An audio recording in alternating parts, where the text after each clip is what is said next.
Bismillahirrahmanirrahim. Baik, Assalamualaikum warahmatullahi wabarakatuh.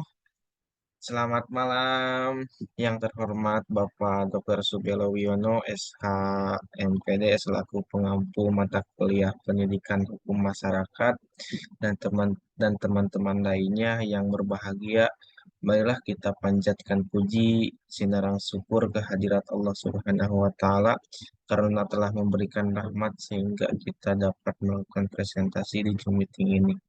Perkenalkan, saya Indra Rahayu dengan NPM 211000239 yang akan bertugas sebagai moderator dalam diskusi kali ini mengenai materi pencegahan penyalahgunaan narkoba dengan pemberdayaan Karang Taruna.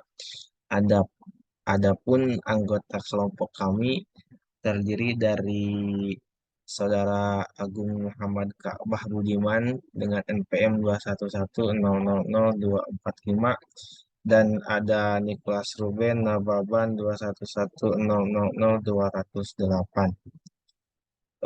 Baik, teman-teman, langsung saja kita mulai ke sesi ini. Yang pertama adalah pembukaan. Sebelum itu, marilah kita mengucapkan basmalah bersama-sama. Bismillahirrahmanirrahim. Selanjutnya, penyampaian materi pertama dijelaskan oleh saya sendiri. Oke, teman-teman, di sini ada latar belakang Indonesia saat ini memiliki masalah narkoba yang sangat besar. Masalah ini ditemui dalam tulisan ini sebenarnya bukan lagi masalah kontemporer. Kita sejak saat ini sudah ada berabad-abad yang lalu ribuan anak muda terutama siswa SMP, SMA akan menjadi target potensial untuk masalah ini. Hal tersebut menjadi dasar penyuluh hukum ini dilakukan. Selanjutnya akan dilanjutkan oleh Saudara Agung. Baik, di sini ada dasar hukum mengenai narkotika. Dasar hukum mengenai narkotika awalnya diatur dalam Undang-Undang Nomor 7 Tahun 1997 dan sekarang diperbarui dengan dibuatnya dan disahkannya UU Nomor 35 Tahun 2009 tentang narkotika. Pengesahan UU ini dilandasi karena tindak pidana narkotika dianggap sekarang telah bersifat transnasional yang dilakukan dengan modus operandi yang tinggi, teknologi canggih, didukung jaringan yang kuat dengan jumlah nilai uang yang fantastis dan banyak menjerat kalangan muda dan generasi milenial. Next. Nah, di sini ada penyebutan bagi pengedar narkoba menurut Undang-Undang Nomor 39, Nomor 35 Tahun 2009. Yang pertama yaitu pihak yang memproduksi narkotika secara melawan hukum, pasal 1 angka 3 Junto pasal 113. Pihak yang mengimpor narkotika secara melawan hukum, pasal 1 angka 4 Junto pasal 113. Pihak yang mengekspor narkotika secara melawan hukum, pasal 1 angka 5 Junto pasal 113. Pihak yang melakukan pengangkutan atau transit narkotika secara melawan hukum, pasal 1 angka 9, 12 Junto pasal 115. Dan pihak yang melakukan peredaran narkotika dan preskursor narkotika terdapat pada pasal 1 angka 6 Junto pasal 111, 112, dan 129. Kemudian ada juga penyebutan bagi pengguna narkotika. Yang pertama yaitu pecandu narkotika, pasal 1 angka 13 Junto pasal 54, Junto pasal 127. Dan penyalahguna narkotika terdapat pada pasal 1 angka 15 Junto pasal 54, Junto pasal 127. Next. Kemudian ada penerapan pasal-pasal pidana. Penerapan pasal-pasal pidana dalam hal ini diatur mulai dari pasal 111 sampai dengan pasal 148.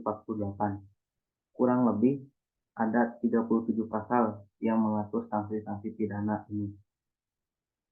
Namun dalam praktik yang terjadi, pasal yang mendominasi atau secara umum sering digunakan para penegak hukum adalah pasal 111, 112, 113, 114, Junto pasal 132.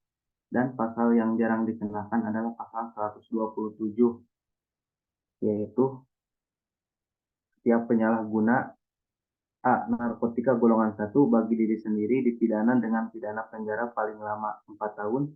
B. Narkotika golongan 2 bagi diri sendiri dipidana paling lama 2 tahun.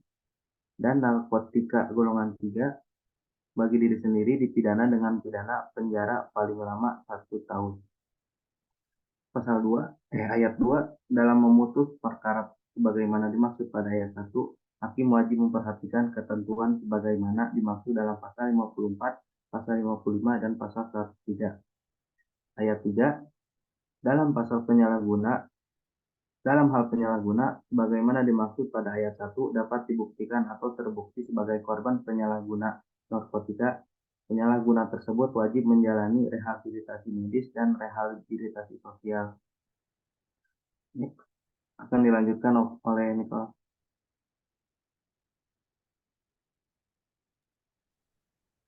Apa dampak yang ditimbulkan bagi penyalahgunaan narkoba? Beberapa dampak dapat dijelaskan sebagai berikut. Yang pertama, merasa tegang atau gelisah, di mana saat seseorang mencoba narkoba, maka akan mengalami ketergantungan dan ingin mencobanya lagi. Hal ini membuat orang tersebut menjadi sering gelisah. Yang kedua, lamban dalam bekerja, di mana saat seseorang mengkonsumsi narkoba akan membuatnya merasa melayang atau ngefly, sehingga ia selalu merasa ingin bersantai dan bersenang-senang.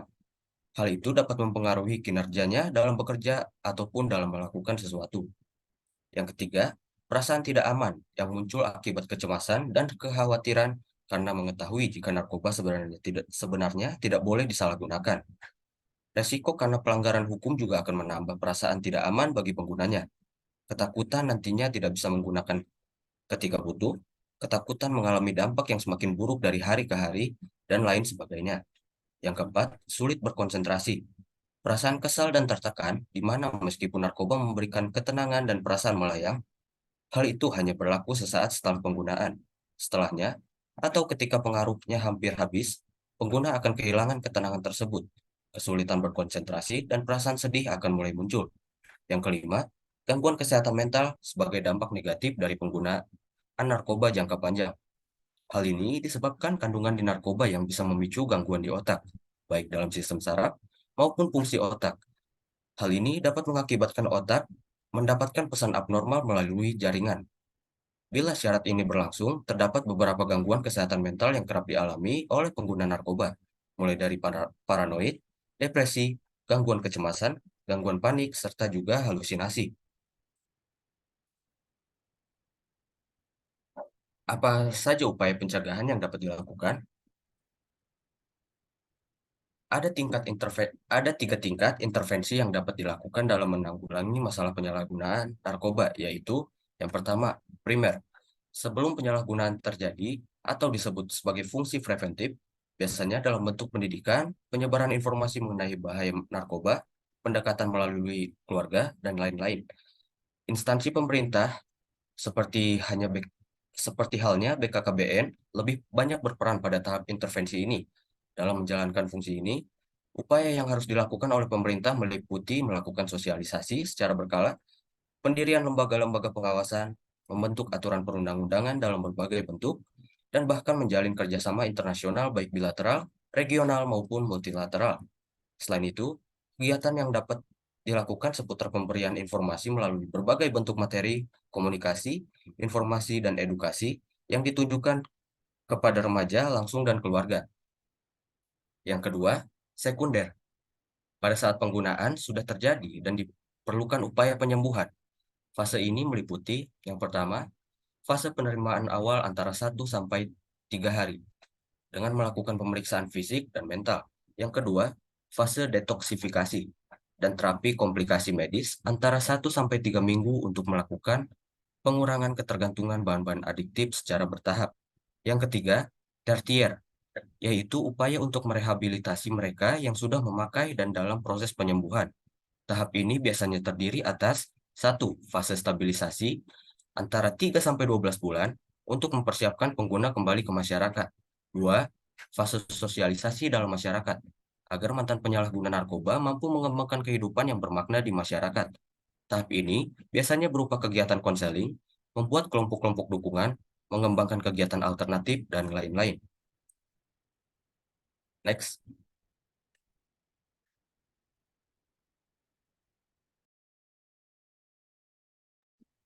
Baik, bisa saya simpulkan, pencegahan serta penanggulangan narkoba kepada masyarakat ini, terutama pada Karang Taruna dan aparat desa, menyebarluaskan akibat maupun sanksi yang akan diterima baik oleh pengguna maupun pengedar obat terlarang. Penyuluhan maupun sosialisasi ini bertujuan pula untuk meningkatkan pemahaman masyarakat dalam mencegah dan menanggulangi peredaran narkoba di wilayah tersebut. Olehnya, selain mengatasi permasalahan kesehatan masyarakat, juga bermanfaat bagi masyarakat dan pemerintah guna menyebarluaskan informasi mengenai bahaya dan penanggulangan obat terlarang di kalangan pemuda dan masyarakat luas, dan khususnya di Desa Lebak Muncang. Eh, Adapun untuk upaya pencegahan terkait pengedaran narkoba di kalangan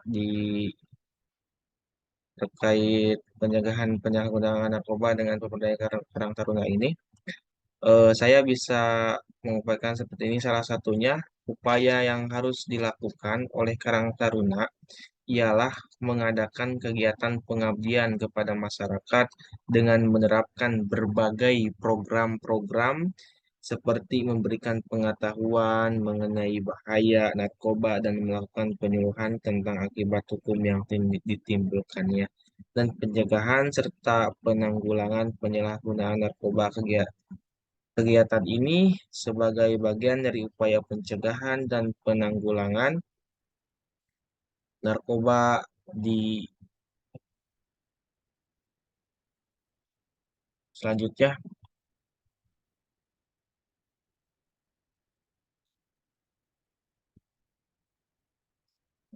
Kita beres.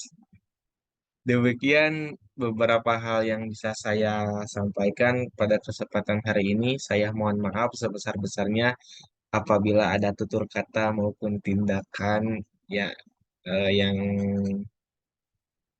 kurang berkenan bagi Bapak selaku pegawai mata kuliah ini. Dengan ini presentasi hari ini saya tutup. Terima kasih kehadirannya. Wassalamualaikum warahmatullahi wabarakatuh.